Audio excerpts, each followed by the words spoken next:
안녕하십니까, 김영지입니다. 부채 한도 협상 이후에 이제 글로벌 유동성이 안정 찾을까, 이걸 한번 또 살펴봐야 될 것 같습니다. 그래서 마켓 포인트 쪽에서 어제도 비슷한 그런 이제 부채 한도 협상 이후에 뭘 해야 될까를 좀 이렇게 따져봤었는데, 오늘은 국채 발행 여건하고요. 그래서 자본 조달이 잘 될 수 있을 것인지, 그 미국 쪽 얘기 한번 살펴보면서 유동성 흐름에 어떤 영향을 미칠지를 한번 파악해 보겠습니다. 그리고 어제부터 이제 시작이 됐죠. 실제로 국채 발행이요. 그래서 그것도 상황도 한번 보면서 향후에 어떻게 될 것인지, 우리가 또 이 글로벌 유동성의 중심은 미국에 있으니까 미국 국채 시장은 아주 중요하니까요. 그게 주식시장하고 별개다 이렇게 생각하실 게 아닙니다. 계속 우리가 주목을 해야 될 거리 중에 하나다 이렇게 말씀을 드리겠고, 연관돼서 코스피 시황 또 오늘 우리 시장 보면서 한번 살펴보겠습니다. CNBC 쪽에서 이렇게 보면은 부채 한도 협상 이후에 금리가 안정됐다라고 얘기 나온 게 오늘 아침에 뉴스였어요. 10년물 금리가 이렇게 확 떨어졌다. 그리고 여기 보면은 뭐 여러 가지 종류의 국채 금리들을 쭈루루 이렇게 얘기를 했는데, 결국 포인트는 금리가 안정이 돼가고 있다. 이렇게 얘기를 한 겁니다. 근데 이제 금리가 안정이 되니까 이제 국채 선물 같은 경우는 이제 안도레일을 보였겠죠. 근데 또 너무 빨라요. 이게 너무 많이 올랐어요. 그러니까 제가 요 점선에 있는 요 자리가 박스권 하단일 거다. 그리고 요 얇은 점선이 1차적으로 지지선, 그 다음에 굵은 점선이 중장기 박스권이다 이렇게 말씀을 드렸는데, 그 자리까지 딱 찍고 반등을 했는데 낙폭의 상당 부분을 또 어제 만회를 해버리는 그런 모습입니다. 그래서 박스권 하단은 확인하긴 했는데, 투자를 하실 그 생각이 있으신 분들에게는 이제 한 번의 기회는 지나간 것이고, 이번에 저점 정도를 한번 기다려야 된다. 그래서 제가 이렇게 써놓은 겁니다. 박스권 하단을 확인했는데, 국채 투자 접근의 힌트는 될 수 있지만 지금 뭐 확인했기 때문에 지금 당장 매수한다, 이거는 별로 의미가 없을 것 같아요. 조정을 좀 기다려야 된다. 그리고 6월 FOMC 금리 전망 이전에 반락 조정이 또 나타날 거다라고 생각이 돼요. 왜냐하면은 FOMC 회의 이제 가면 갈수록 금리 정점을 기록한다라는 그런 생각을 가지고서 국채 쪽으로 또 접근하는 그런 매수세가 있을 테니까, 오늘 이후에 이제 반락 조정 시에 투자 기회를 모색할 필요 있겠다. 투자 관점에서는 그렇게 볼 수가 있을 것 같아요. 그리고 금리 관점에서는 이제 좀 금리의 정점을 한번 확인하면서 좀 안정으로 들어가는 게 아닌가, 이제 그거를 한번 우리가 생각해 볼 필요가 있다, 이 생각이 듭니다. 그런데 단기물 국채 발행이 좀 이제 6월 들어서도 많아지고 3분기에는 더 많아진다, 이 말씀을 드렸잖아요. 그래서 어제 이제 발행된 물량도 있는데 그거 좀 이따 다시 말씀을 드리고요. 그리고 오늘도 또 내일 6월 1일도 이렇게 계속 발행이 돼요. 여기 17윅 하고 17주, 4주, 8주 이렇게 되어 있잖아요. 그러니까 오늘 밤에 17주니까 요거 440억 불, 그리고 내일 6월 1일 같은 경우, 여기요, 옥션 데이트 6월 1일 같은 경우는 4주짜리 8주짜리 해가지고 350억 불씩 두 번 이렇게 있으니 계속 이렇게 이제 물량 부담이 되긴 되는 거죠. 근데 이게 물량 부담이 만기 물량이 또 겹치기 때문에 이렇게 2월 되는 물량도 있어서 이 전체가 부담이 되는 건 아닐 텐데, 약간 좀 증액이 되고 있다라는 그런 추세적인 그런 흐름 때문에 계속 부담이 될 거예요. 그리고 부채 협상 타결이 되더라도 지금 시장에서 나오는 얘기가 한 5천억 불 정도 추가로 이제 현금을 확보하기 위해서 국채 발행을 해야 된다, 이렇게 예정이 되어 있는데, 그거는 제가 3분기 때 늘어나는 국채 발행량이 5,600억 불 정도 되는 거가 너무 많지 않느냐, 제가 그 말씀을 드렸었던 건데, 이 미국 재무부가 부채 협상 타결을 전제로 해서 3분기 국채 발행 일정을 짠 것 같아요. 이제 와서 보니까. 그래서 그때 급증하는 그 발행 물량은 향후에 이제 그동안에 소진된 현금을 다시 확보하는, 채우는 그런 역할을 한다, 이렇게 보시면 될 것 같아요. 그래서 그냥 무작정 재정 확대를 하는 게 아니라는 점 한번 생각해 보시면 될 것 같아요.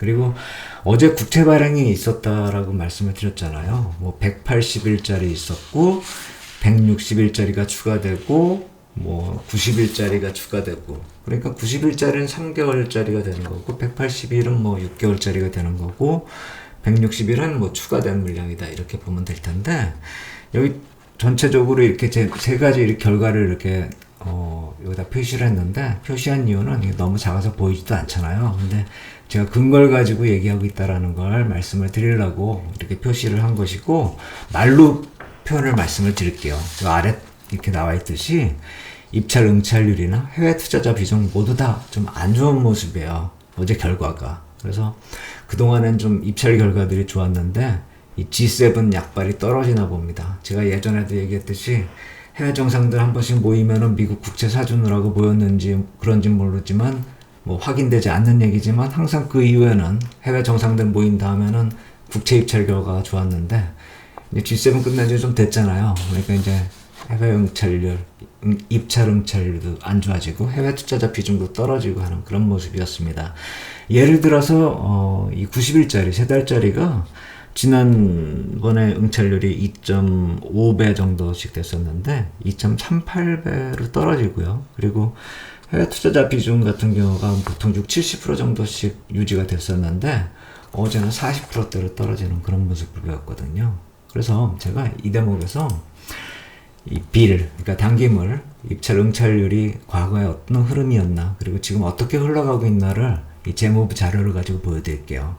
이게 팬데믹 이전만 되더라도 어느 정도 유지가 됐었어요. 그리고 팬데믹 당시에 좀 약간 좀 늘어나는 듯한, 좋아지는 듯한 그런 모습 이렇게 나타났었는데, 이 당시에 보면은 응찰이 늘어난 이유 중에서는 또 이렇게 물량 조절을 했었던 그 측면도 있기 때문에 이렇게 응찰률이 좀 늘어났다, 이렇게 보시는 게 맞아요.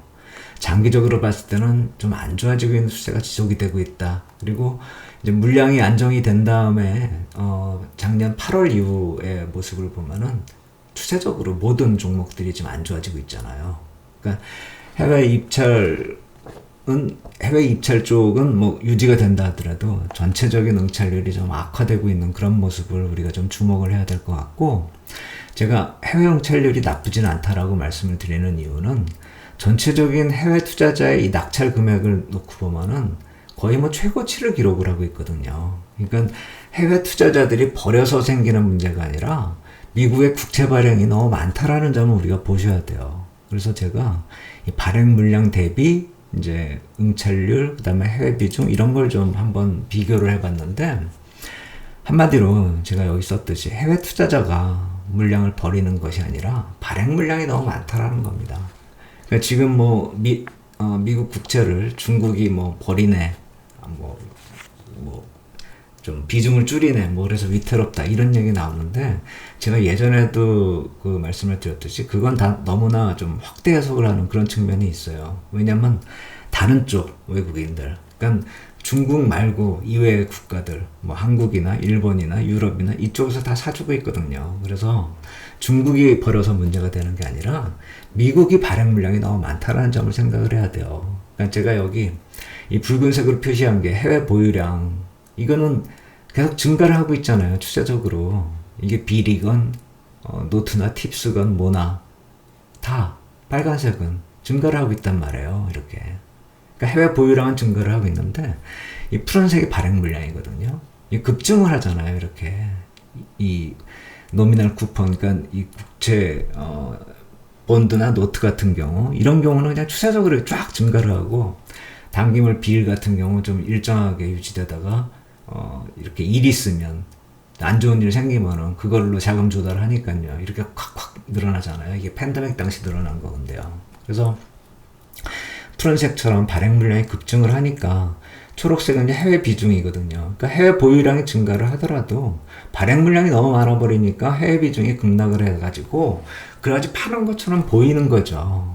그러니까 해외에 인기가 없는 것이나 아니면 해외 투자가 미국을 버린다, 이게 아닙니다. 미국 자체에 문제가 있다는 것이죠. 그래서 이번에 부채한도 협상 이후에 어떤 식으로 재정을 또 유지할 것인지, 그것도 또 우리가 관심을 가져야 됩니다.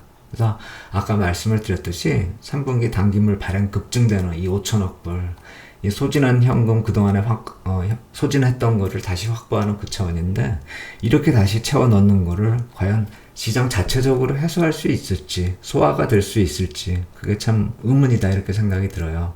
또 이제 페드가 개입을 해야 되는 게 아닌가 하는 그런 생각이 들 정도다. 그래서 부채의 한도 협상은 마무리가 됐는데, 어제도 말씀을 드렸듯이 이런저런 숙제들이 많이 남아있다라는 것이죠. 그래서 이런 국채 소화되는 그런 과정도 우리가 좀 지켜보면서 시장을 봐야 되기 때문에, 어찌 보면은 이런 악재가 해소되는 타이밍이 또 이렇게 조정을 급락보다는 기간 조정을 또 거쳐야 되는 그런 타이밍이 아닐까 이런 생각이 듭니다. 그래서 우리 시장 쪽에서 외국인 투자자들 오늘 흐름을 놓고 보면은, 어제 이제 위클리 콜프 스트랭글 포지션, 매수 포지션을 취한 그런 모습인데, 오늘 시장 개장하면서 좀 반등 나올 때 이렇게 다 처분을 하고, 콜도 처분하고 이제 풋도 처분을 하는 그런 모습. 그 다음에 청산 이후에 포지션이 어떻게 되는지 주목을 해야 될 텐데, 콜 쪽 매도가 좀 많아요. 위클리 쪽이요. 그 다음에 풋 쪽을 좀 매수하는 듯한 그런 모습인데, 사실 이거는 좀 외가격 쪽을, 안쪽을 매도하면서 외가격을 사는 거기 때문에 급락보다는 기간 조정 이제 타이밍으로 들어섰다, 이런 식으로 좀 해석할 필요가 있다 이렇게 생각이 듭니다. 달러 선물 쪽 이렇게 보시면은 이쪽에서 좀 매도 좀 오늘도 추가적으로 나오고 있어서 누적으로 26,000계약 매도까지 늘렸습니다. 그러니까 뭐 이게 문제가 막 확대되는 그런 상황이다 이렇게 볼 필요는 없어 보입니다. 국채 선물 쪽은 좀 매수를 하고 있는데 누적 2만 계약 정도를 약간 매수하는 모습입니다. 아까 말씀을 드렸듯이 국채가 너무 빵 뛰어버리니까 좀 이렇게 쫓아가서 매수할 타이밍은 아니라고 생각이 돼요. 오히려 여기서 이제 또 추가적으로 몇 번 상승하면은 박스권 상단에서 또 매도 기회가 오는 것이기 때문에 국채 쪽은 계속 트레이딩 쪽으로 우리가 접근을 해야 될 것 같습니다. 갑자기 시장 좋아지지 않을 것 같아요. 국채 시장 쪽이요. 그러니까 금리가 갑자기 내려가지 않을 것 같다라는 그 말씀을 드린 겁니다. 오늘 포인트 정리해 보도록 하겠습니다.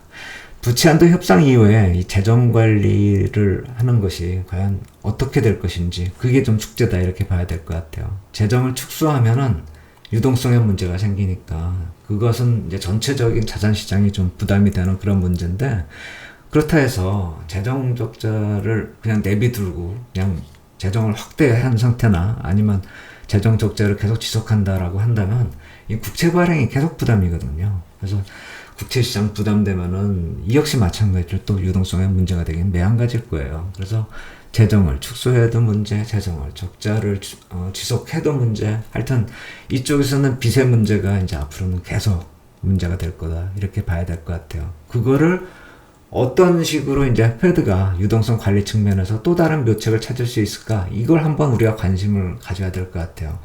제가 여기다 앵벌이라고 쓴 거, 이거는 재무부 쪽에서 발행하는 국채를 페드가 돈 꿔줘가면서 이제 프라이머리 딜러한테 돈 꿔줘가면서 채권을 사게 만든다고 그랬잖아요. 그게 단기물을 발행하다 보니까 한두 달 뒤면은 다시 이제 만기가 현금으로 돌아오잖아요. 그럼 페드가 그 돈 받을 거 아니에요? 그러면 또 다시 꿔줘가지고 프라이머리 딜러가 이제 땜빵하는 그런 앵벌이 같은 짓을 계속 할 것인지, 아니면 뭐 어쩔 수 없이 또 새로운 변형된 QE, 하여튼 이분들이 8월 잭슨홀 미팅만 가면은 또 새로운 거를 막 이렇게 만들어내잖아요. 발명을 해내는데 또 뭐 새롭게 뭐 QE 같은 거를 만들어낼 것인지, 또 다른 묘책이 나올 것인지 한번 우리가 관심을 가져야 되는데, 제가 봤을 땐 6월 FOMC 미팅 때 어떤 새로운 게 나타날지 좀 주목은 해보자 이렇게 말씀을 드렸지만, 6월보다는 8월에 이때 전 세계 은행들 모아놓고 또 잭슨홀에서 또 어떤 또 새로운 발명품을 또 얘기를 할 것인지, 6월보다는 8월이 더 관심이 가고, 6월부터는 이제 이렇게 계속 빚잔치를 하는 거 아닙니까? 국채 발행을 계속 해야 되는데 많이 좀 부담이 되고 있는 상황이다. 이 점 좀 봐야 될 것 같고, 오늘부터 또 이렇게 이제 6월 지나면서 계속 국채 발행, 단기물 발행될 텐데 그때마다 제가 소식 전해드리도록 하겠습니다. 오늘 여기까지 하겠고요. 좋아요, 구독 부탁드리겠습니다. 감사합니다.